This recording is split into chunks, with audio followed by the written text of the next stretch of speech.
Hey guys, tonight we're heading somewhere grim and laced in lace.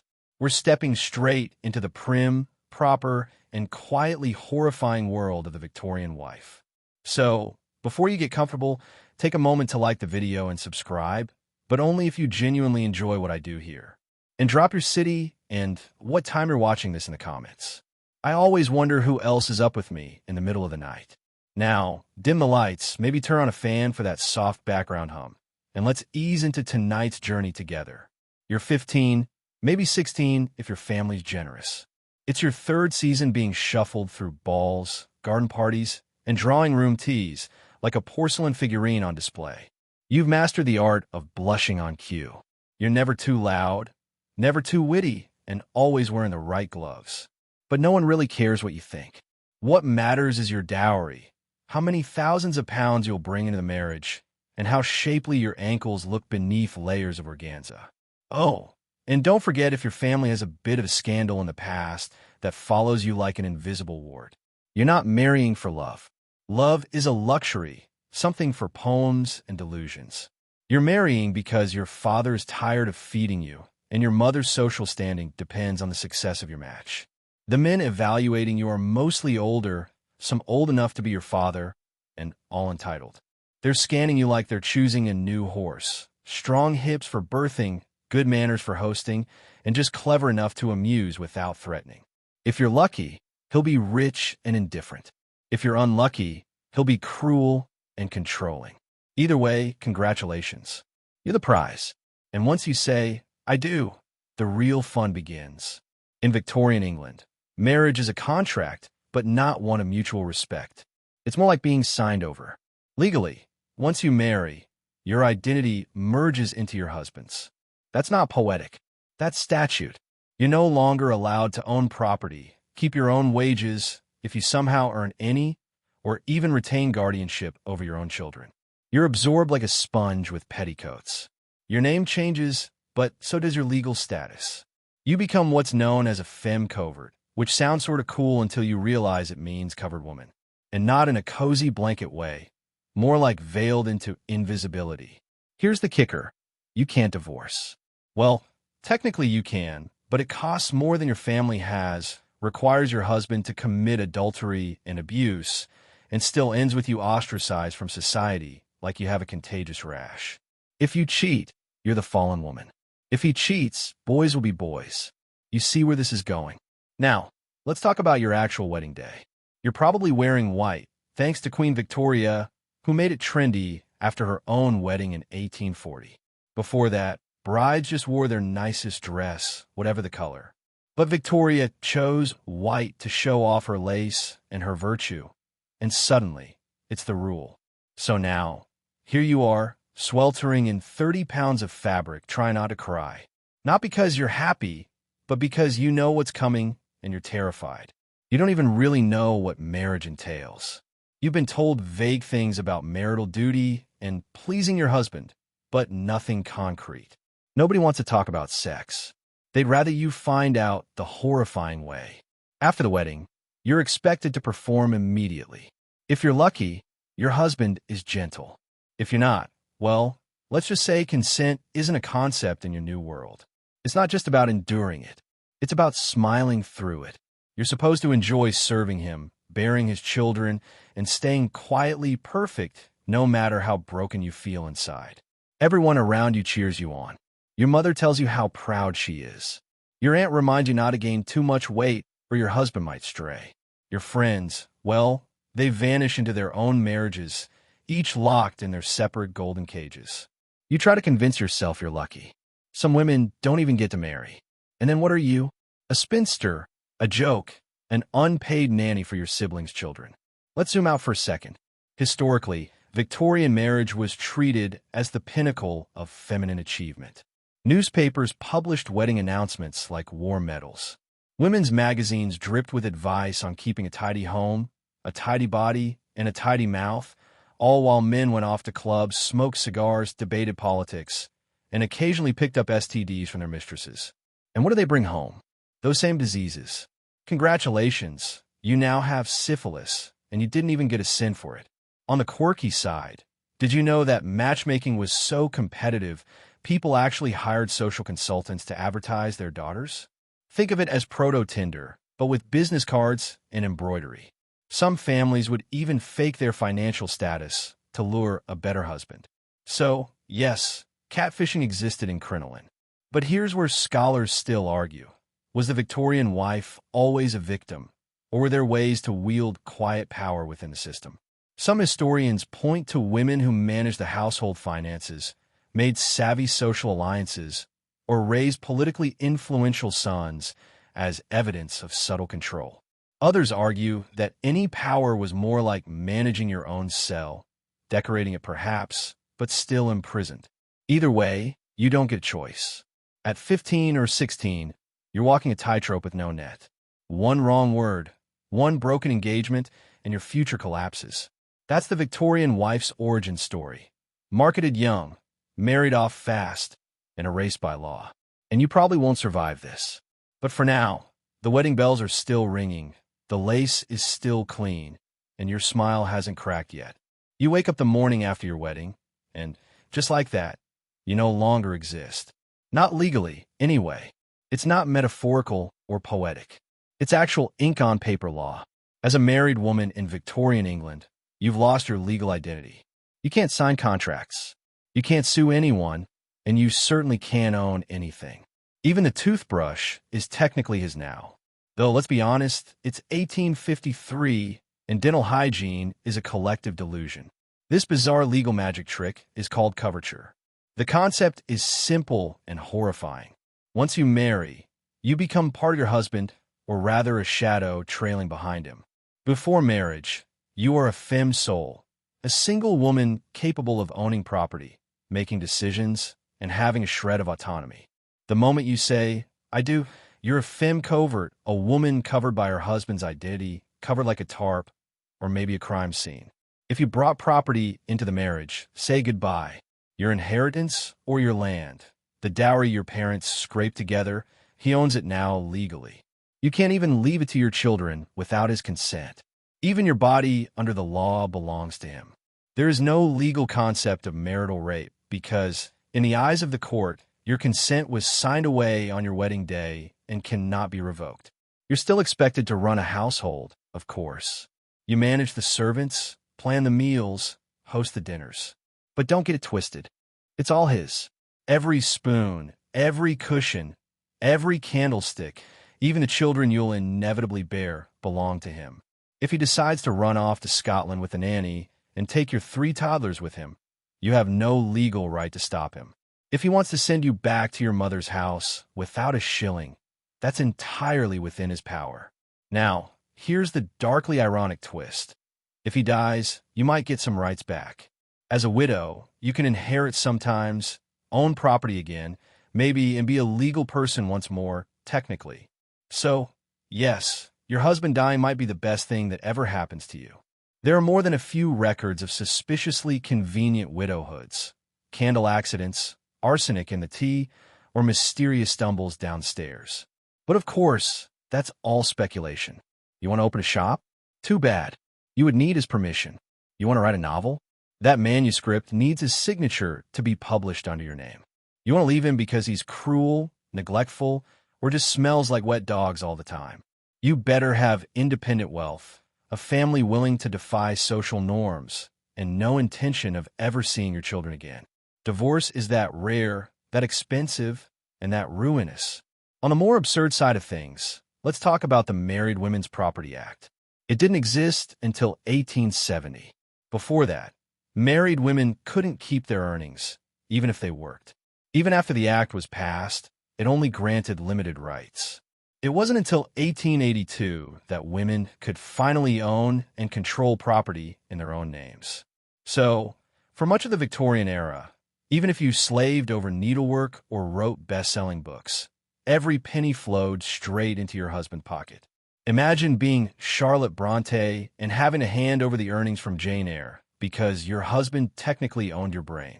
There are fringe cases, though. A few bold women navigated loopholes. Some remained femme sole traders, meaning they were allowed to run businesses if their husbands were legally incapacitated or perpetually drunk. Some worked through anonymous publications or male pseudonyms. George Eliot. Anyone? But even they walked a razor's edge. Here's where scholars can't quite agree. Was this obliteration absolute, or was there room to maneuver behind closed doors? Some historians argue that Victorian women exercised subtle influence through social connections, charity work, or managing the estate. Others say, no, that's romanticizing oppression. Influence without rights is still servitude, just with better wallpaper.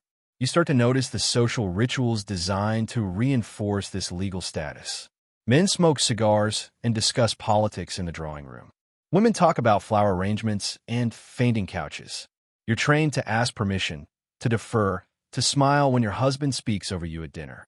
It's not just expected, it's enforced. Deviate, and you're labeled difficult, hysterical, or, worst of all, unfeminine. Your friends might whisper about how lonely they feel or how their husband barely speaks to them unless it's to criticize their sewing. But mostly they pretend, because pretending is safer. Asking questions like, do you ever feel like you don't exist? Gets you funny looks, possibly a one-way ticket to the asylum. More on that delightful place later. If you're wondering whether any of this applied across class lines, the answer is both yes and no. Poor women still lost their legal identities in marriage, but they were also expected to work, laundering, cleaning, serving. Middle and upper-class women, meanwhile, were forbidden from working and equally forbidden from resting, a strange, exhausting limbo where you're both decorative and responsible, but never in control. So now you sit in your parlor, a living ghost in a very tight corset, flipping through the latest issue of the ladies' magazine and wondering why your name feels so foreign in your own mouth. The world sees you as a wife, a lady, a mother. But the law? The law doesn't see you at all. Tomorrow, when the baker shortchanges you or the doctor refuses to listen to your concerns about your latest mysterious fainting spell, you'll smile and nod and say, yes, dear. Because legally speaking, you aren't even there. You try to make it work. After all, that's what everyone says to do. Be agreeable, be patient, be a good wife. You remind yourself that this is your duty, your destiny. Then one day, maybe a month in, maybe a year, maybe your first anniversary, you get a letter from your husband's mistress or find a bundle of receipts from a brothel tucked under his waistcoat. Or worse, you find out when the doctor tells you there's something wrong down there, and he says it without looking you in the eye. Syphilis, gonorrhea, venereal disease, whatever name it's given this decade, the reality doesn't change. He stepped out on you, and he brought something home, and you bear the consequences in silence. Victorian society expects your husband to cheat. Not just tolerates it, expects it. Men have needs, you see. They're prone to urges, which society views as natural, almost charming. But your needs, your sexuality, not only unimportant, it's dangerous. Any signs of passion or desire in a woman are viewed as suspicious, even shameful. So when your husband seeks pleasure elsewhere, an actress, a barmaid, a brothel, it's shrugged off. Boys will be boys. He has appetites. You're left with the aftermath. Maybe it's burning, cramping fevers, or strange sores no one talks about in polite company. Maybe it's infertility, though the doctor will call it female weakness and blame you regardless. Maybe it's stillbirths or a child born sickly and thin, infected in the womb. The punishment for his fun lands squarely on your lap. And here's the terrible part. You're not even allowed to be angry. Victorian wives are expected to be forgiving, quiet, and endlessly patient. You can't confront him. You can't leave him. If you do, you lose everything: your home, your children, your social standing. Even your own family might turn their backs. After all, he is the injured party. He married you, didn't he? Gave you his name and a roof over your head. What more could a woman want? You look around and realize your female friends have similar secrets. One is slowly dying of a mysterious fever the doctor refuses to explain. Another avoids intimacy entirely, locking herself in her room and blaming her nerves. A third has had 7 miscarriages in 3 years and is still told to try harder. None of them say the word syphilis, but they all know.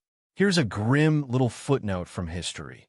Many Victorian doctors quietly recorded the link between male infidelity and the spread of venereal diseases to wives and children, especially among the upper classes. But no one wanted to make it public. Why? Because to acknowledge it would mean admitting that respectable gentlemen were frequenting brothels and spreading disease, and that simply couldn't be allowed. Not in polite society. There's a fringe theory still debated among scholars that the massive increase in hysteria diagnoses in women during the 19th century wasn't due to some mysterious female madness, but rather a collective trauma response, silent suffering, physical illness from STDs, and a complete lack of bodily autonomy, all rebranded as female instability. Convenient, right? You visit your family doctor, likely a man with a thick beard and a colder bedside manner than the local tax collector, and he asks about your marital relations. You lie because what else can you do? He prescribes you a tonic, maybe a leeching, sometimes opium. None of it helps, but at least it keeps you quiet, which is the real goal. Better a doped-up wife than an angry one. And it's not like your husband is a bad man, necessarily. He's just normal. This is what's expected of him. His friends do it. His father did it. His tailor probably does it. Wade disappears for 3 nights and returns smelling of perfume. No one blinks. If anything, you become the problem for asking questions, or crying, or refusing intimacy after your latest infection has left you 2 sore to walk. Your priest tells you to be patient, that this life is your cross to bear, that a good wife endures and prays. Your mother just shakes her head. That's marriage, she says with the resigned tone of someone who's seen too much and said too little. But you remember late at night, when you're staring at the ceiling with the gaslight flickering in the corner, that this isn't what you were promised. They said marriage would be security, love even. Instead, you feel like a vessel, one meant to endure, to absorb, to stay. It's not that you're ungrateful. It's just that you're tired of bleeding alone. Here's where Victorian society really delivers a gut punch. It knows your pain. It just doesn't care. There are pamphlets, sermons, and entire novels about the plight of the long-suffering wife. But the moral is always the same. Endure. The good wife suffers in silence. She becomes a moral beacon by refusing to complain. Martyrdom is romanticized, almost fetishized. The worse your husband behaves, the more virtuous you appear for staying with him. And there were women who stayed, of course. Nearly all of them did, but not always willingly. Some were locked in by law, by children, by poverty. Others stayed because they believed it was their only choice. But a quiet few, they started to push back. They refused sex. They sought secret treatments. Some even filed for legal separation. Not divorce, which was nearly impossible, but just enough distance to breathe. These women were branded immoral, unfeminine, even insane. You're sitting on a powder keg, and the fuse is your own silence. You're not alone. Thousands of women are living the same quiet nightmare behind the same polished doors, wearing the same high-neck dresses, perfect on the outside, hollowed out underneath. The wedding bells might still be echoing, but now they sound a lot more like warning sirens. You're pregnant again. It's your 4th time in 6 years, and by now, your body feels like it's been permanently rearranged by the process.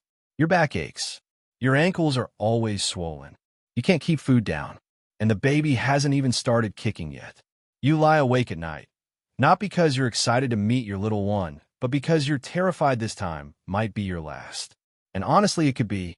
In the Victorian era, pregnancy isn't just common. It's practically constant. For married women, it's less of a choice and more of a sentence. The average wife, depending on class and geography, will bear 6 to 10 children in her lifetime. Some have more. Many die trying. Since contraception is either unavailable, forbidden, or so unreliable it may as well be prayer beads, you're stuck riding this merry-go-round of motherhood until either your womb gives out or you do. And don't even think about complaining. Pregnancy is viewed as your sacred duty, the ultimate feminine achievement. The fact that it's also debilitating, dangerous, and at times soul-crushing is simply considered part of the package. Woman's lot, they call it. The midwife you've seen a dozen times just pats your hand and tells you to be grateful. Some women can't conceive at all. Let's talk about the care you receive. If you're lucky, a competent midwife helps you through the birth. If you're wealthy, maybe a doctor attends, but not because he's trained in obstetrics. No, he's there because it's fashionable. Male doctors are taking over childbirth from traditional midwives, despite knowing far less about the actual process. They often show up late, wash nothing, and deliver babies with unsterilized tools. The result? Infections, fever, and a terrifying number of maternal deaths. Puerperal fever, childbed fever, is a death sentence delivered on dirty hands. Should the baby survive, that's no guarantee of joy. Infant mortality is heartbreakingly high. Even in wealthy homes, 1 in 4 babies won't make it to their first birthday. Cholera, measles, whooping cough, or just mysterious failure to thrive. You hold each newborn tightly, already bracing for the goodbye. And through it all, you're expected to be radiant, glowing, full of maternal bliss. The magazines call it a woman's natural state, as though vomiting bile into a porcelain basin while your maid holds your hair back is somehow divine. If you're cranky or emotional, the doctor blames your uterus, not the small human rearranging your insides. You probably haven't heard of contraception, not in any helpful way. If you're poor, there are whispered rumors about pennyroyal tea or hot baths with mustard. If you're wealthier, you might have a French pessary or sponge smuggled in secret from abroad. But most women rely on abstinence, begging their husbands for mercy between pregnancies, or the rhythm method, which is about as effective as trying to predict the weather with tea leaves. There's a darker undercurrent running through it all, the quiet knowledge among some women that if you're desperate enough, there are people who can help. Abortion is illegal, of course, but that doesn't stop the desperate. Midwives with a jar of quinine, street corner women who know just where to press on your belly. These methods are dangerous.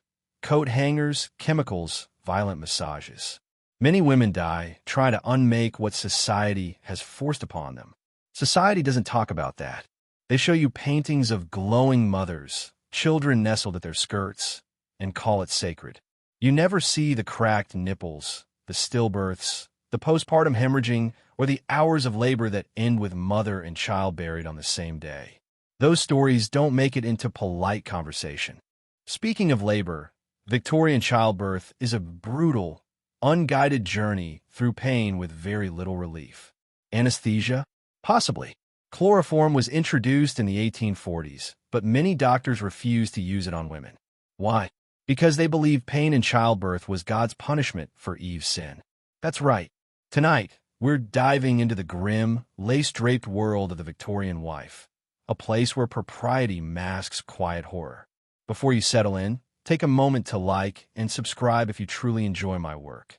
Drop your city and the time you're watching in the comments. I'm curious who's up with me in the dead of night. Dim the lights, maybe turn on a fan for that soft hum, and let's step into this journey together. You're 15, maybe 16 if your family's feeling generous. It's your 3rd season being paraded through balls, garden parties, and drawing room teas, displayed like a delicate porcelain figurine. You've perfected the art of blushing on cue, never too loud, never too witty, always in the right gloves. But your thoughts? Nobody cares. What matters is your dowry, how many thousands of pounds you'll bring to a marriage, and how dainty your ankles look under layers of organza. Oh, and if your family has a scandal in its past, it clings to you like an invisible stain. You're not marrying for love. Love is a fantasy reserved for poetry and daydreams. You're marrying because your father's tired of supporting you, and your mother's social status hinges on your match. The men sizing you up are mostly older, some old enough to be your father, all entitled. They inspect you like they're picking a horse. Strong hips for childbearing, good manners for hosting, just clever enough to entertain without threatening. If you're lucky, he's rich and aloof. If not, he's cruel and controlling. Either way, congratulations, you're the prize. Once you say, I do, the real nightmare begins. In Victorian England, marriage isn't a partnership, it's a transaction. Legally, your identity merges into your husband's. Not a poetic metaphor, but cold statute. You can't own property, keep wages, if you somehow earn any, or even claim guardianship over your children. You're absorbed a sponge in petticoats. Your name changes, and so does your legal existence. You're now a femme covert, a covered woman, which sounds intriguing until you realize it means veiled into oblivion, not wrapped in a cozy blanket. Divorce? Technically possible, but it costs more than your family could dream of, requires proof of your husband's adultery and abuse, and leave you shunned like you're contagious. If you cheat, you're a fallen woman. If he cheats, boys will be boys. You see the pattern. On your wedding day, you're likely wearing white, thanks to Queen Victoria, who made it fashionable after her 1840 wedding. Before her, brides wore their best dress, any color. But Victoria's white lace and virtue set the standard. So here you are, suffocating in 30 pounds of fabric, fighting tears, not from joy but from dread. You barely understand what marriage entails. Vague hints about marital duty and pleasing your husband are all you get. Sex? Nobody talks about it. They'd rather you learn the hard way. Post-wedding, you're expected to perform immediately. If you're lucky, he's gentle. If not, consent isn't part of your world. It's not just about enduring it. You're supposed to smile through it, enjoy serving him, bearing his children, and staying perfectly composed no matter how broken you feel. Everyone cheers you on. Your mother beams with pride. Your aunt warns you not to gain weight, lest your husband stray. Your friends vanish into their own marriages, each trapped in gilded cages. You tell yourself you're lucky. Some women never marry, becoming spinsters, mocked, or unpaid nannies for their siblings' kids. Historically, Victorian marriage was the pinnacle of feminine success. Newspapers trumpeted weddings like victories. Women's magazines overflowed with tips on keeping a tidy home, body, and tongue, while men smoked cigars, debated politics, and picked up diseases from mistresses. And those diseases? They come home to you. Congratulations, you've got syphilis, and you didn't even get to sin. Here's a quirky fact. Matchmaking was so cutthroat that families hired social consultants to market their daughters. Think proto-Tinder with business cards and embroidery. Some even faked wealth to snag better husbands. Catfishing, crinoline style. Scholars debate whether Victorian wives were always victims or if they wielded quiet power. Some highlight women who managed finances, forged social alliances, or raised influential sons as proof of subtle control. Others argue this was just decorating a prison cell, still captivity. Either way, at 15 or 16, you're on a tightrope with no safety net. One misstep, one broken engagement, and your future crumbles. That's the Victorian wife's story.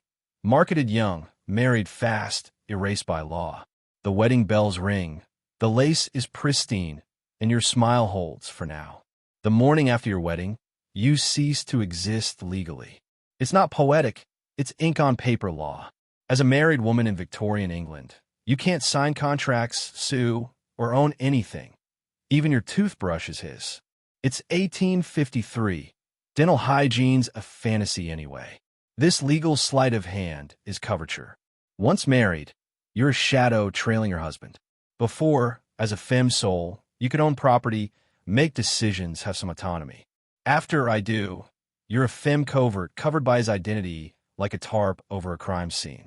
Your inheritance, your dowry, it's his. You can't bequeath it to your children without his consent. Your body? His too. Marital rape doesn't exist legally. Your wedding vows signed away, consent forever. You run the household, servants, meals, dinners, but it's all his. Every spoon, cushion, candlestick, even your children belong to him. If he takes them to Scotland with the nanny, you can't stop him. If he sends you back to your mother's penniless, that's his right. If he dies, though, you might regain some rights. As a widow, you could inherit, own property, become a legal person again. Your husband's death might be your salvation. Suspiciously convenient widowhoods, candle mishaps, arsenic-laced tea, staircase tumbles aren't unheard of, but that's just speculation. Want to open a shop? You need his permission. Write a novel? His signature's required to publish. Leave him because he's cruel or reeks of wet dog. You'd need wealth, a defiant family, and no hope of seeing your kids again. Divorce is rare, costly, ruinous. The Married Women's Property Act of 1870 offered limited rights, but only in 1882 could women fully own property.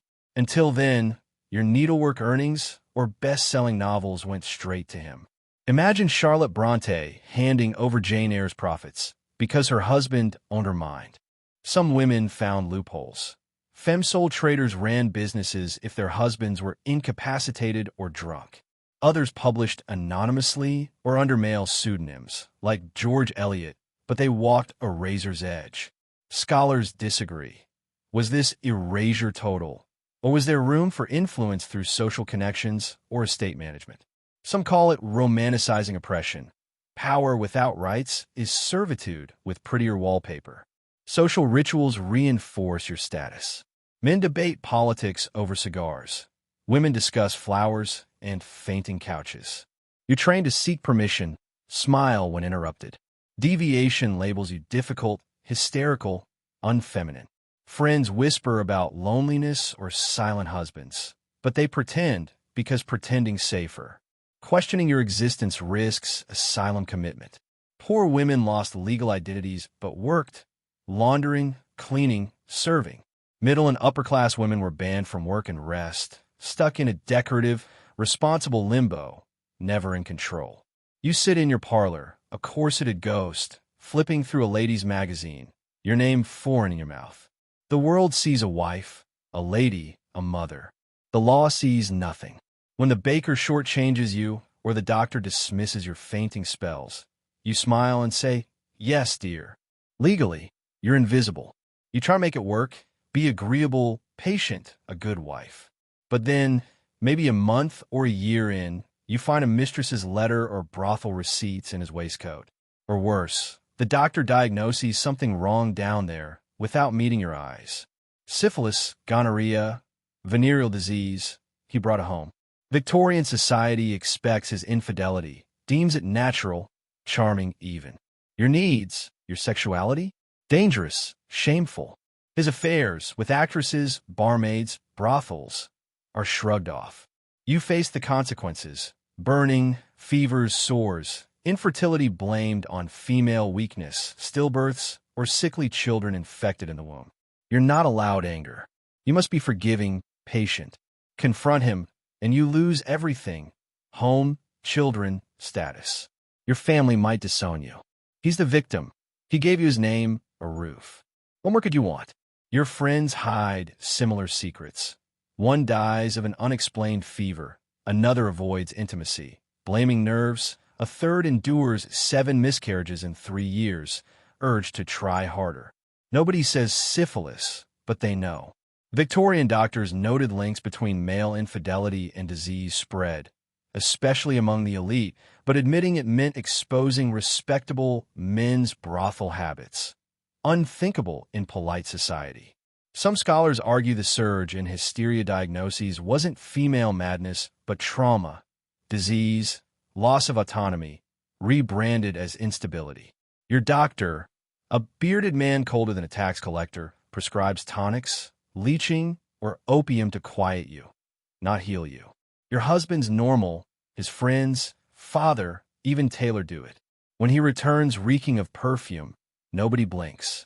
If you protest, you're the problem. Your priest urges patience. Your mother sighs, that's marriage. At night, staring at the flickering gaslight, you realize this isn't the promised security or love. You're a vessel, meant to endure, absorb, stay. You're not ungrateful, just tired of bleeding alone. Society knows your pain and doesn't care. Pamphlets, sermons, novels glorify the suffering wife. Endure silently, and you're a moral beacon. Martyrdom's romanticized, fetishized. The worse he behaves, the more saintly you seem for staying. Most women stayed, locked in by law, children, poverty, or belief in no alternative. A few resisted, refusing sex, seeking secret treatments, or pursuing legal separation. Not divorce, but a chance to breathe. These women were labeled immoral, insane. You're on a powder keg, your silence the fuse. Thousands live this nightmare behind polished doors, perfect in high-neck dresses, hollow beneath. The wedding bells now sound like warning sirens. You're pregnant again, your 4th time in 6 years. Your body feels rearranged, aching back, swollen ankles, constant nausea, and the baby hasn't even kicked. You lie awake, not from excitement, but fear this pregnancy might kill you. It could. Pregnancy's not a choice. It's a sentence. The average wife bears 6 to 10 children, some more, many dying in the attempt. Contraception's unavailable, forbidden, or useless. Prayer beads are as effective. You're trapped in a cycle of motherhood until your body or womb gives out. Complaining's taboo. Pregnancy's your sacred duty, the ultimate feminine achievement. Its dangers, debilitating, soul-crushing, are just woman's lot. Your midwife pats your hand, saying be grateful. Some can't conceive. Care varies. A competent midwife might assist, but wealthy women get doctors, not for expertise but fashion. Male doctors, overtaking midwives, no less, arrive late, use unsterilized tools, spreading infections like puerperal fever, a death sentence. Infant mortality's brutal. 1 in 4 babies dies before their first birthday from cholera, measles, or failure to thrive. You hold each newborn, bracing for loss, yet you're expected to glow with maternal bliss. Magazines call it your natural state, ignoring the vomit, the pain. If you're emotional, doctors blame your uterus, not the child inside. Contraception's a whisper, pennyroyal tea for the poor, smuggled French pessaries for the rich, or the rhythm method, as reliable as tea leaves. Desperate women turn to illegal abortions, quinine, violent massages, coat hangers. Many die. Society paints glowing mothers, ignoring cracked nipples, stillbirths, hemorrhaging, or mother-and-child burials. Those truths don't reach polite conversation. Childbirth's a brutal, unguided ordeal. Chloroform, introduced in the 1840s, is rarely used. Some doctors see pain as God's punishment for Eve's sin. Your uterus is a theological battlefield. Only the rich with forward-thinking doctors might get relief, but chloroform's risky. It could knock you out or kill you. Queen Victoria used it for her 8th delivery, making it acceptable for elites, but the church disapproved. Pain-free birth was suspicious. At 32, you're middle-aged, worn by bearing and bearing babies. Your husband's at clubs, politicking, while you're home, pregnant, recovering, or nursing. Children pile up like laundry, each a new burden, and nobody cares what it's doing to you. You cry in secret, unsure if you can endure another pregnancy, but you will. Birth control's sinful, your husband won't stop, and society says this is your worth. Scholars debate, were women powerless in reproduction? Some cite coded letters, secret contraceptives, rebellious midwives. Others say these were rare. Most women were at fate's and husband's mercy. You sit by the window, hand on your swollen belly, writing a thank you note for a bonnet. The baby kicks. You smile. You sit, counting days until your body's yours again, knowing it never will be. Saying no isn't an option. Marriage means your body's his, legally, emotionally, functionally. Consent vanishes with your vows. The law sees you as one entity, his face, his name, his desires. Refusing him defies the natural order. Marital rape isn't just ignored. It's legally impossible. Marriage is perpetual consent, a lifetime contract of sexual availability. An 18th century legal standard lingers. A husband can't rape his wife because she's given herself to him. You're open for business, always. Cry, plead, lock the door, he can break it down. Injuries? Be more accommodating. Sleep elsewhere? He can drag you back. Confide in someone? They'll urge you to be a better wife. Victorian society obsesses over female purity, not bodily agency, but passive chastity. You're pure yet always willing. A maddening contradiction only women navigate. Refuse intimacy, and you're frigid, hysterical. Enjoy it too much, and you're immoral mad. Doctors claim women lack sexual desire and less defective.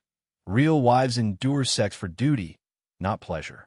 Some warn female orgasms cause hysteria or brain fever. Enjoying intimacy risks insanity. Anti-masturbation devices, spiked cages, iron girdles, corset-like restraints, target oversexed wives as if your body's functions are moral failures. If your refusal drives him to cheat, it's your fault. Society blames you for straying, violence, or boredom. You wake next to someone who could demand your body anytime. No consent needed. No sermon addresses this. No etiquette book helps. No neighbor listens. Some women resist with headaches, feigned illness, or hiding with the children. But these are risky. Push too far, and he might cut your allowance, confine you, or send you to a doctor diagnosing hysteria, possibly landing you in an asylum. The law offers no protection. Marital rape isn't criminalized until the late 20th century. Some scholars argue couples found affection within these confines. Others call these outliers in a system of control.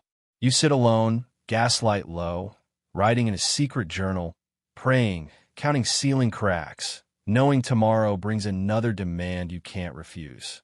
You're not a person, you're property. Speak up about feeling tired, anxious, or weighed down, and you're taken to a doctor reeking of mothballs and superiority. He diagnoses hysteria, a catch-all for inconvenient women. Derived from hyster, Greek for uterus, it blames your womb for wandering, causing depression, anxiety, or rage.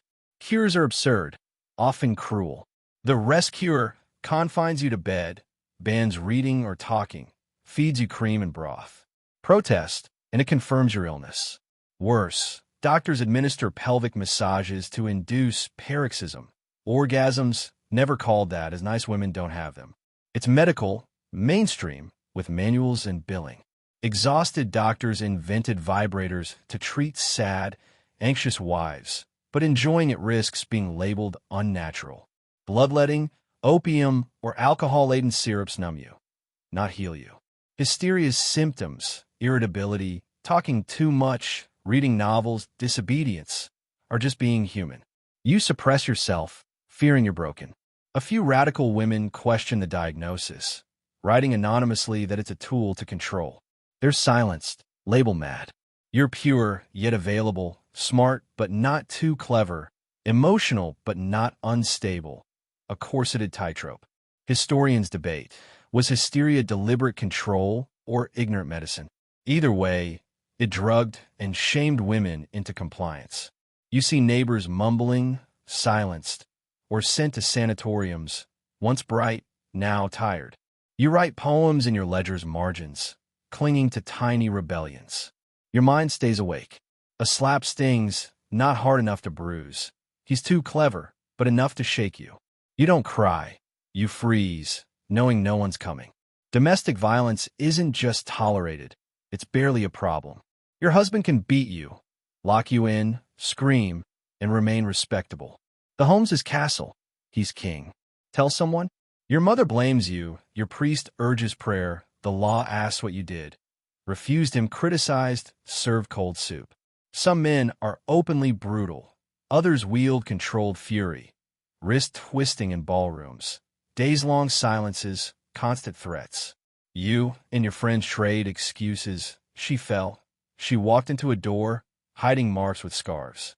You're the angel in the house, meant to soothe his rage with sweetness.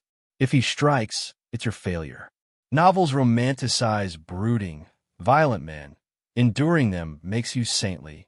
Leaving makes you selfish. Courts barely acknowledge wife-beating until late century, allowing moderate correction with a stick no thicker than a thumb. Hence rule of thumb. Legal separation under the 1857 Matrimonial Causes Act requires wealth, proof of extreme cruelty, and leaves you socially ruined, still married. Reformers whisper of rescue societies, but most women stay trapped, shamed. Scholars debate violence's prevalence.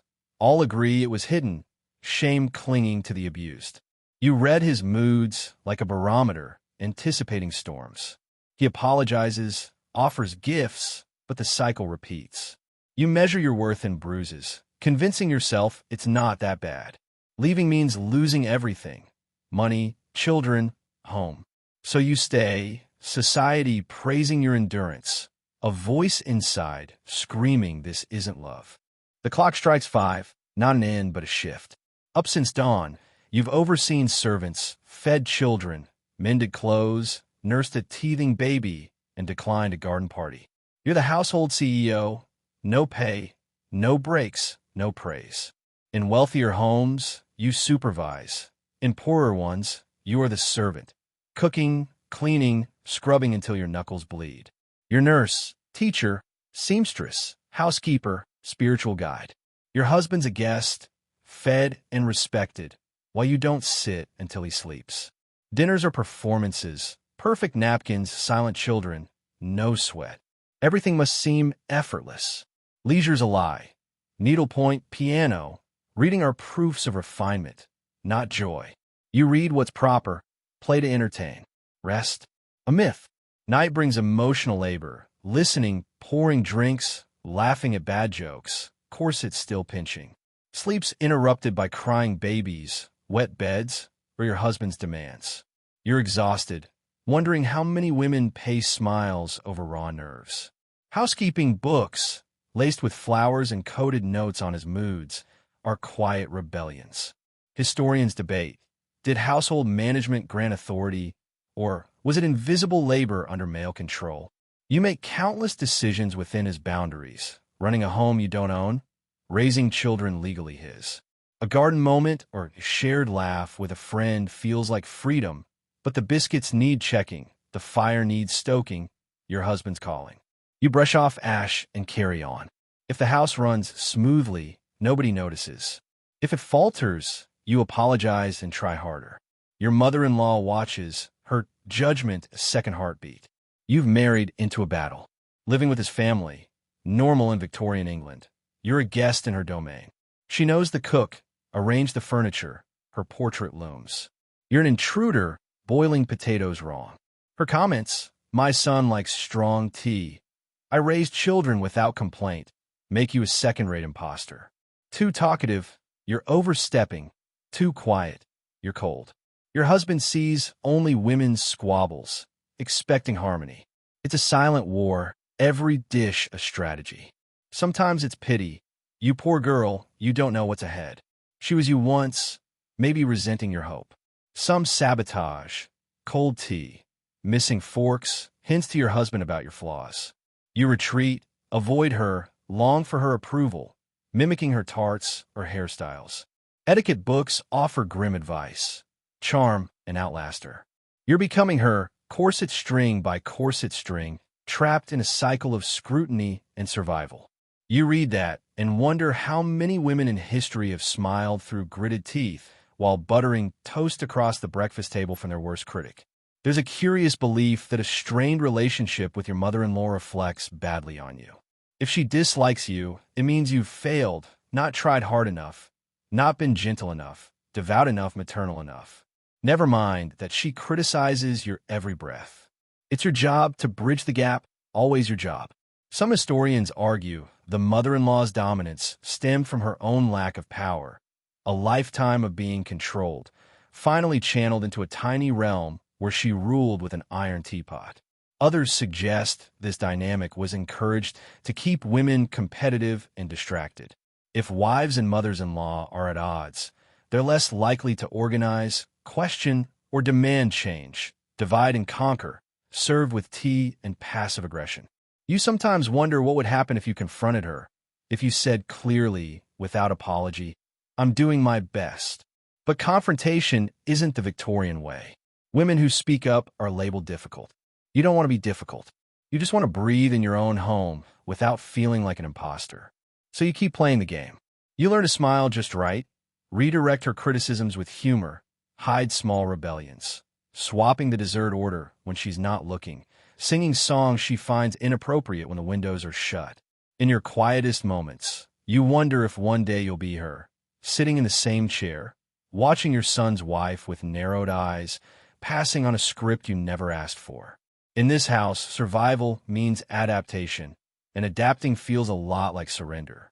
The corset digs into your ribs with every breath. You're used to the ache by now, a dull pressure like a constant, unloving hug. You can't take a full breath, can't bend to pick up a dropped glove without clutching a chair for balance. But you tighten it every morning because that's what's expected, what's beautiful. In the Victorian world, beauty is duty. Corsets aren't optional, they're standard issue. Your body is public property, a display of your husband's taste and your moral virtue. A good woman keeps a neat waistline, whether 20 or 40, pregnant or not. If your waist exceeds 20 inches, whispers follow, not just about your figure, but your discipline, decency, worth. Every time the maid pulls the laces tighter, you brace yourself, lift your arms, inhale as instructed, and endure. Your spine straightens, your organs compress, your liver protests. But once it's on, you look correct, hourglass-shaped, delicate, feminine. In the mirror, you see an ornament, not a person. You wear layers over this torture cage. Chemise, corset cover, petticoats, bustle, bodice, skirt, overskirt. By the time you're dressed, you're 20 pounds heavier. You move like you're gliding across water. There's no other way. Walk too fast, and you'll sweat, a mortal sin in polite society. Stumble, and everyone hears the clatter of whalebone before you cry. Fainting isn't just expected, it's fashionable, proof of your delicacy. Fainting couches, velvet-lined shrines to fragility, are your only excuse to lie down. You hate them, but sometimes they're your only escape. Corsets have defenders even now, claiming they're supportive, posture-correcting, even empowering. But Victorian corsets weren't Spanx. Boned with steel or whalebone, they bruised or fractured ribs, reshaping them inward over time. Medical journals sketched crushed lungs and displaced intestines. Beauty wasn't just pain, it was anatomical rearrangement. Beauty was a full-time job. You whitened your skin with arsenic-laced powders to prove you didn't work outdoors like a lowly woman. Arsenic pills promised a luminous glow, alongside vomiting, kidney failure, or death, but at least your cheeks looked good. You reddened lips with crushed beetles or carmine. Never too obvious, lest you resemble a prostitute. Lead-based hair dyes turned your scalp into an itchy battlefield. You plucked eyebrows to near extinction, redrawing them with burnt matches. All subtle, excruciating, necessary. If caught applying makeup, you lie, claiming a natural glow. Victorian beauty must seem effortless, as if you woke up pale, flawless, smelling of lavender water. Try too hard, and you're vulgar. Don't try, and you're failure. The sweet spot is impossibly narrow. A bizarre quirk. Girls as young as 8 wore wasp-waist corsets, training bone and flesh early. At parties, women competed for the smallest waist, 17 inches, 16, 15. The smaller, the higher your value, like a car figurine. Your body doesn't forget. Irregular periods, sluggish digestion, neurasthenia, exhaustion, anemia, malnutrition. Nobody links it to corsets or arsenic. It's just your delicate constitution, something to admire, pity. Fashion historians debate. Did women embrace corsets for pride and structure, or were they coerced, a cage mirroring mental constraints? Both hold truth. Some love them, others loathe them, but few had a choice. You dream of running down the lane, wind in your hair, chest heaving freely. But running's unladylike, and your corset would stop you, squeezing like a vice. So you sit, poised, movements contained, voice modulated, waist cinched to please men and force women's admiration. At night, removing the corset, jewelry, and painted poise, you see red welts where bones pressed, your uneven, human skin. For a moment, you breathe fully, shakily, remembering what it feels like to be real. You stand over a basin, sleeves rolled, hands raw from lye soap and scalding water. Wet linen and boiling starch cling to your skin. A burn scars your wrist from brushing the iron. Your back screams, but sheets must be scrubbed, collars starched, soot erased from your husband's shirts before anyone notices. Victorian housework isn't glamorous, it's brutal. Not every home has a full staff. Middle-class wives of clergymen or shopkeepers might have one overworked maid, often a clumsy child.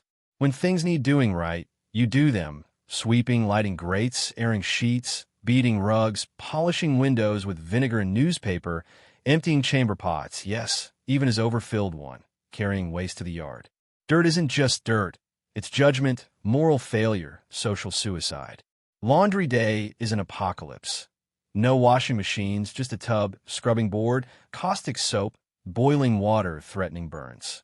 The mangle's temperamental, The fire dies, your fingers numb, the baby cries, and half the linens remain before sunset. Crinolines are worse. Petticoats, underskirts, flounces, washed by hand, dried in shape, ironed delicately. Ruin a gown, and you're unpicking and restitching by candlelight, eyes blurring. You plan meals, source ingredients, ensure the cook doesn't poison anyone. Butchers pass off bad meat, grocers dilute milk. Newspapers warn of alum in bread, copper in pickles. You pray over meals, fearing chemicals.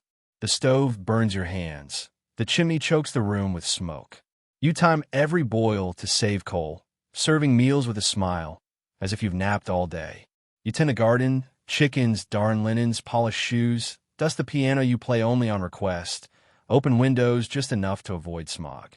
You maintain a universe, unnoticed unless it falters. You must emerge from laundry day smelling of lavender. Entertain without hinting you scrub tiles hours before. Housekeeping manuals schedule your life. Monday laundry, Tuesday ironing, Wednesday mending, Thursday silver, Friday baking, Saturday Sabbath prep, Sunday rest unless guests arrive. Scholars debate. Did middle-class wives romanticize overseeing or scrub their lives away? You sit, calloused hands pulling a thread from your sleeve, a gray smudge under your nails, wondering what true cleanliness, freedom from endless tasks, feels like. Dust returns, teacups dirty, and you rise, a ghost haunting your home with a rag and a list. A chipped teacup, a hairline fracture, forces a choice. Risk breaking the set's symmetry or serve it and pray nobody notices. In Victorian society, details can unravel you. Your existence is a performance, your house your reflection. Antimacassars, lace, roses, all speak before you do. A dusty table, smudged mirror, or crooked portrait signals moral decay. You were taught to arrange flowers, pour tea without splashing, glide into rooms like a breeze, trained to disappear into the setting. Your home must be beautiful but not ostentatious, polished but not sterile. Your job isn't to impress, it's to avoid disapproval. Hosting neighbors is a production. Dawn silver polishing, precise sponge cakes that practice serene smile. You nod, compliment, listen more than speak, hiding envy when someone's son marries a baron's niece. Every interaction is a transaction, a chance to climb or slip on the social ladder. The wrong outfit, guest, or remark over pie, and you're shunned, invitations unanswered. You rent flowers for events, return the next day to fake wealth, a tragic ingenuity. A cracked note at a musical evening, a risque joke, a whiff of scandal, and your family's ruined. Your daughter's marriage prospects, your husband's reputation. Other women, your peers, judge harshest, wielding power to destroy socially. You enforce the rules you suffer under, a sorority of sharks. Your husband's career depends on your respectability. You're his publicist, his moral mascot. You internalize it. A smudged mirror ruins your day. A wrinkled curtain feels like failure. A toddler's ink spill signals chaos. Historians call it the cult of domestic perfection or emotional captivity. You focus on perfection, ceasing to live. The chipped teacup is a crisis. You choose another, risking the set's imperfection, because a noticed crack reveals your own. You serve tea, smile, and no one knows how close you came to breaking. You catch your cousin hiding a novel, Jane Eyre, slamming it shut, mortified as if caught with contraband. Reading is dangerous for Victorian women, turning you into a cautionary tale. You're taught just enough to read the Bible, poems, cookbooks, letters. Reading too much, Wollstonecraft, the Brontes, makes you think, question, talk back. A governess taught you French and embroidery, warning against headstrong ideas. Upper-class girls learn watercolors, harp, curtsying. Middle class, some arithmetic for accounts, but not enough to challenge men. Education was ornamental, like flowers you can't pick. Universities were male-only. Women like the Edinburgh Seven, seeking medical training in the 1860s, faced riots and mud-throwing mobs. You read by candlelight, hide books in recipe collections, join Bible studies to discuss Shelley or Mill. Doctors warned learning strained female brains, diverting uterine energy, causing infertility or insanity. Reading during menstruation could drive you mad, they said. Curiosity is suspicious. Mentioning voting reform at tea shifts the talk to lace. Women's magazines offer serialized novels with bold heroines, fueling your courage. Blue stockings, once an insult, become a badge for intellectual women. Scholars debate, was education restricted to control women, or out of fear, they'd abandon domesticity? You write in a secret journal, ink on paper feeling truer than weeks of performance, knowing your mind matters, even if society disagrees. The household ledger glares under gaslight. 5 pounds vanished. The butcher's bill and coal are steady, but your husband's spending, his mistress's ruby brooch, a lost bet on little Daisy, drains it. Money isn't yours, even if your dowry funds the house. He gambles, gifts, spends freely. You're ungrateful for questioning. You budget meals, wages, lessons, curtains, coal, medicine, keeping the ship afloat while he stumbles in, reeking of tobacco and port. Your grandmother's necklace, your gown, your pin money, all his. He can cut your allowance for buying ribbons. You pawn dresses, skip meals, sew until your fingers cramp, pretending it's honorable poverty. Any earnings, writing, teaching, go to him or the household. Before 1882's Married Women's Property Act, his creditors could seize your assets if he died in debt. Some wives hid money in false bottom drawers, managed estates covertly, but these stories are erased. You nod, smile, and wonder if little Daisy has room for you, knowing every shilling stretches only because of you. History prefers the passive angel at the hearth, not the cunning household economist keeping the wolves at bay. You've done clever math this week, dividing meat portions by guests, calculating coal per room, having the children's fruit to stretch your pin money. You do it seamlessly, expertly, invisibly. Yet your husband waltzes in the parlor, saying, "What would you do without me?" You stare, fingers clenched, biting back the truth. You'd manage better if he didn't squander the budget. You want to ask him to slow down, to be transparent, to see you as a woman who understands numbers and consequences, not a child or doll. But Victorian wives aren't supposed to grasp finance. You're meant to smile, make do, clip economies from the Ladies' Household Guide, tips to reuse tea leaves, men's stockings, turn stale bread into pudding, as if scarcity is noble. No column advises how to stop a man from gambling away your future or names the rage when he buys a new cane while your child's shoes split.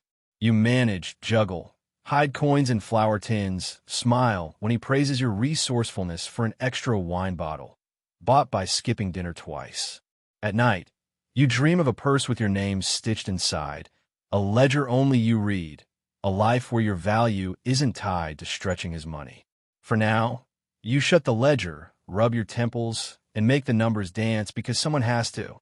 It starts with a whisper, a glance across church pews, a fan's tilt at a garden party. One woman touches her earring, another nods, and you're invited to tea. Not for Earl Grey, but survival. In these secret sisterhoods, women gather behind drawn curtains to share what can't be said before husbands. No signs, no minutes, just lifelines. In a drawing room, you learn to soothe a colicky infant, find a doctor who listens, a midwife using herbs, or an apothecary selling women's troubles, remedies without questions. It's quiet strength, like a family recipe, a neighbor's note with a non-judgmental laundress, a cousin's aunt helping access a forbidden bank account. These women know your pain, flinching at loud footsteps, brittle smiles hiding a husband's temper, dead-eyed cheer announcing another pregnancy. Come over Tuesday means we see you. You're not alone. Ladies' aid societies, under charities' guise, exchange escape plans. Who's trapped with a violent man? Who needs a solicitor's forged signature? Trousseau circles, sewing bridal linens, double as survival courses, clove and laudanum pain relief, nerve-calming tricks, a midwife's name whispered. She doesn't ask questions. These small resistances matter when you have no voice, power, or rights. Women become each other's infrastructure. No police, but a neighbor. No bank account, but a friend's husband lending his name. No public outlet for unhappiness, but a safe apron to cry into. They're not saints. Gossip and judgment happen, but hardship forges bonds. Historians debate if these networks were accidental or deliberate shadow feminism. You trust these women, their loud laughs and gentle touches, confessing fears and anger. When a hollow-eyed newcomer arrives, you offer tea, listen, and say, "You're not the only one." The teacups clink, curtains stay drawn, and the sisterhood pulses, quiet, steady, fierce. A newspaper ad in tiny print. Wanted, governess, good character, modest salary, snaps your future in a place, a lifeboat for an abandoned or disgraced wife.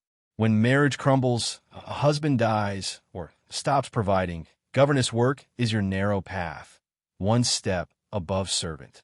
You're educated, refined, better read than your employers, teaching manners and Latin, but you're not family or servant, just a lonely limbo. Your room's sparse, a cot, basin, chipped mirror. You eat alone, walk garden paths when the family's absent, always present but unnoticed, a decorative ghost. Children are sometimes kind, sometimes not. You manage tantrums, sweeten lessons with stories, mark spelling errors by candlelight. Wages are meager, your position precarious. One jealous employer, one misbehaving child, and you're gone. Other paths, companion to a gentleman, or less respectable work. Tempt, but you know the tightrope between propriety and scandal. Seamstresses and washerwomen fare worse, with longer hours, lower pay, dignity stripped. Yet they laugh, share bread, find joy in soot. As a governess, you're luckier, but invisible, replaceable, nobody. Work marks you as a failure, yours or someone else's, in a society where a woman's job implies shame. Writers like Charlotte Bronte, a governess herself, turn pain into prose, sowing defiance. Historians debate if work offered autonomy or containment. You hide savings under your pillow, dream of your own school, and nod when asked if you're happy, because saying otherwise is unfeminine. Inside, you dream of work as a choice, not a scandal. The seance table trembles in a dim room, pipe smoke swirling, Madame Corrali moaning as you grip hands with other women. Spiritualism explodes in Victorian England, a loophole where women's intuition is celebrated, not silenced. Mediums, often women, lead seances, their sensitivity lauded as a gift. You're drawn by grief, a lost child, mother, or sister, or curiosity, seeking a voice when society demands silence. The church offers no comfort, but Madame Corrali promises messages from beyond. It's liberating. You lead, speak, channel spirits in a world that forbids it. Clergy denounce it. Scientists mock it. But spiritualism thrives, with touring mediums, floating tables, and Queen Victoria consulting them after Prince Albert's death. Some seances are faked, fishing wire, coded coughs, but the need persists. The Fox sisters sparked the craze with toe crack knocks, later admitted as fraud, yet the movement grew. Historians see it as proto-feminism, giving women a platform, or escapism for the powerless. You wanted to be real, to hear the girl you were before lace and laundry buried her. A sigh, a name, a knock, it's enough. You leave silently, gloves in hand, feeling heard, even if only by a ghost. You wake to a nursemaid's lullaby, not yours, soothing your baby. Wet nurses and nursemaids, poorer women, handle the gritty work of motherhood while you're a symbolic figure, managing appearances. Wet nurses feed your child, often at their own child's expense, leaving when the contract ends, hearts breaking. Nursemaids manage tantrums, noses, and nightmares, sleeping in cramped quarters, paid little, dismissed for familiarity. You're expected to produce children, but not parent them. Breastfeeding is animalistic, yet disinterest is cold. Legally, your children are your husband's. He can take them without explanation. You listen outside the nursery, want to scoop them up, but bound by schedules and gowns. Historians debate if this distance was upper class or widespread. You feel the echo when your child calls the nursemaid, "the one who raised me," smiling as something cracks inside. You wonder if you'd have mothered differently if allowed. Queen Victoria's portrait glares from the mantle, her power a contradiction. Ruling an empire, she scorns feminism as mad, wicked folly, insisting women's purpose is marriage and motherhood. Her 9 children and political influence don't change her disdain for women's rights. Magazines praise her domesticity, ignoring her armies, urging you to emulate her obedience. Women like Josephine Butler and Elizabeth Garrett Anderson fight, without her blessing, mocked or attacked. Victoria calls suffrage dangerous, yet shapes policy herself. Historians debate if she echoed her era or protected her image. Her words, calling feminism repugnant, shape how women are seen. You wonder if she'd scorn your journal's dreams, but the world is changing, and you'll write without her permission. You dip your pen, hesitating. Your name won't do. Publishers discard Emily or Anne, so you choose Edward M. Blake. Writing is rebellion disguised as domesticity. Your notebook hiding heroines who defy husbands or live alone. You write before dawn, after candles burn low, in margins and cookbooks. Your characters rage, love, choose freely. Sending work out means male pseudonyms. Brontes as Belle, Austen Anonymous, George Eliot as Marion Evans. Success brings suspicion. Too emotional, scandalous. You soften edges, hide truth in metaphor, but it burns through. Publishers accept women's work under male names, selling rebellion. Literary salons, disguised as social clubs, trade drafts and defiance. Historians see this as revolutionary groundwork or tolerated escapism. You notice yourself changing, observing people as characters, imagining life without him. He thinks you're scribbling lists, satisfied. A publisher's letter arrives, praising Mr. Eastfield. You tuck it away, trembling. You've created something untouchable, found your voice, and won't give it back. The asylum's sterile walls smell of carbolic and despair. You're here for crying too loudly, disobeying, or questioning, labeled hysterical. Your husband committed you without consent, needing only a doctor and money. Protesting proves your insanity. You lie in a narrow bed, recalling your last normal day. Tea at 4, watering geraniums. Now it's silence, gruel, and cold garden walks. Treatments, icy baths, electric shocks, rattle you. Women whisper of lost children or forbidden books, committed for grief or curiosity. A piano-playing wife, a journalist criticizing marriage, all unstable. Discharge needs his consent. He can keep you here forever. Historians debate if asylums were early mental health attempts or weapons against women. You stare at ceiling cracks, imagining a bird flying free. Your husband visits, brings roses, says you're better. You go home, not cured but released. You flinch at touches, smile too much, haunted by how easily you vanished. A woman who feels too much risks everything in a world that demands silence. Your cycle's second day brings crippling cramps, but you grip the settee, pretending it's fatigue. Menstruation is taboo, a dirty secret. Your mother's vague warnings left you unprepared. The first time, you thought you were dying.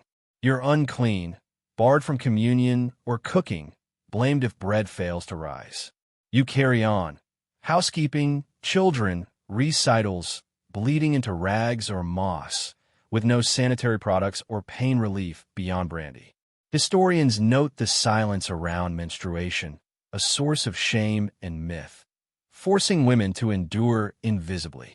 You smooth your skirts, murmur female troubles, and pray the rags hold, because even your body's natural rhythm is a scandal to be hidden. When you snap at your husband over something trivial, his look, sharp, knowing, asks, "Are you on?" He doesn't say it. Men of his class don't. But your anger, sorrow, exhaustion aren't yours. They're blamed on your uterus, the era's most unstable organ. Victorian medical theories on menstruation are absurd to terrifying. Some doctors claim it incapacitates you, banning reading or writing. One warned algebra during your cycle could ruin your brain. Others call a moral failing, prescribing prayer, cold baths, or leeches. A fringe belief in harmful miasma from menstruating women justifies isolating them. Rural girls banished to huts, wealthy ones ignored with disgust. You internalize the shame, hiding stained linens, faking vitality with pinched cheeks and perfume. If noticed, you're mortified. If not, you're a crime scene without witnesses. In secret, women share tips, tighter cloths, flannel-wrapped bricks for pain, like smugglers trading maps, proof you're not broken. Irregularity sparks scandal. Heavy bleeding marks you unstable. None suggests pregnancy or barrenness. Either way, you're judged for your body's betrayal. Historians debate if menstruation was pathologized or merely shamed by silence. The lack of support turned a natural process into personal failure. You hesitate to leave the house, check skirts obsessively, fear your body's treachery. You dream of a world where pain can be named without shame. But for now, you straighten, tighten your sash, and return to the dining room, bleeding in secret. The maid laces your corset, each tug crushing your ribs. You can't breathe, but breathing isn't the point. Looking the part is. The hourglass silhouette, wasp waist, rounded hips, high bosom, is beauty as duty, enforced by whalebone and steel. Dressing takes an hour. Chemise, corset, petticoats, crinoline, bustle, heavy velvet or silk gown. In the mirror, you're stunning, miserable, a walking tapestry. Corsets compress organs, curve spines. You've fainted on staircases, blamed on vapors. Smelling salts are your talisman. Shoes pinch, gloves constrict, scalded hair throbs under pins. You prepare for hours to seem effortless, all for society's judging eyes. You dream of running barefoot, hair loose, lungs free, recalling a childhood of cotton dresses. Fashion shifts, crinolines widen, bustles replace them, sleeves balloon, costing fortunes in arsenic green dyes that poison you, lead powders seeping into skin. A woman's autopsy revealed a green-stained liver from her gowns. You laugh, but wear them anyway. Cosmetics are clandestine. Beet juice for cheeks, rice powder, burnt matches for lashes, all denied to avoid seeming vain. Fashion signals class. Small waists, pale skin prove you don't labor. Refusal risks mockery. Yet, you love the thrill of a new dress, a fleeting sense of matching. Historians debate if fashion oppressed or allowed expression. Your bruised ribs and calloused toes know the truth. Beauty hurts. At the ball, you waltz, smile through compliments, peel off the gown at night, revealing welts, and exhale fully, resigned to tomorrow's repeat. A smudged pamphlet. Women are not the property of men. Slipped to you under a table. Feels dangerous. You hide it under floorboards, its words cracking something open. The late Victorian era hums with change. Women's glances, whispered questions at sewing circles, meetings of the Women's Protective and Provident League, drifting to property rights and escape from abuse.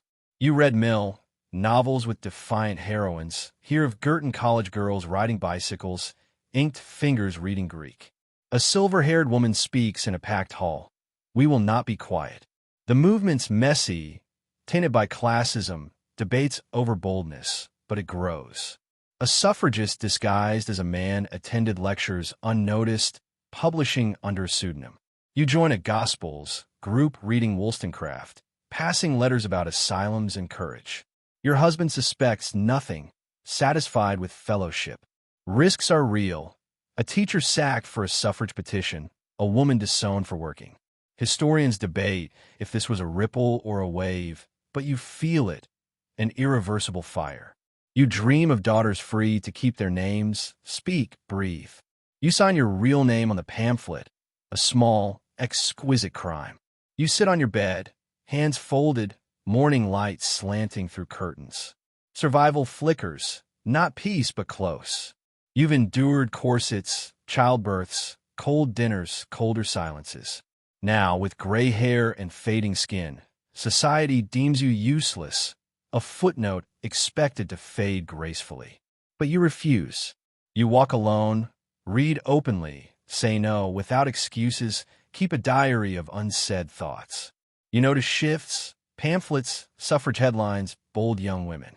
Men sneer, pamphlets warn of moral collapse, but every word you speak feels criminal. Reflecting on your wedding day's panic, you see clarity, not bitterness. You held the line for the next generation. Historians debate if Victorian wives upheld their oppression or strategized survival. Your scars, emotional, physical, prove you lived through it. Your bruises, blueprints for change. Modern pressures echo the past. Be nice, small, apologetic, but your pain fueled today's freedoms. Every woman's no carries your legacy. You watch a woman on her balcony, simply existing, and that's the dream. To be unapologetically yourself. Your story matters, built on quiet rebellions, whispering, there must be more. You were right. Final reflections. Life as a Victorian wife was a lifelong endurance test. Beauty as burden, morality as control, suffering as status quo. You were everything and nothing. Mother, not too involved. Wife, never a partner. Lady, within suffocating bounds. Yet you questioned, wrote, whispered, slipped letters through cracks. Your pain laid the groundwork for freedoms. Property, votes, divorce, creation, earned through decades of invisible labor. Your voice, once silenced, echoes in every boundary pushed, name kept, confident no. Rest now, fierce one, in a quieter, freer world you helped build. Good night.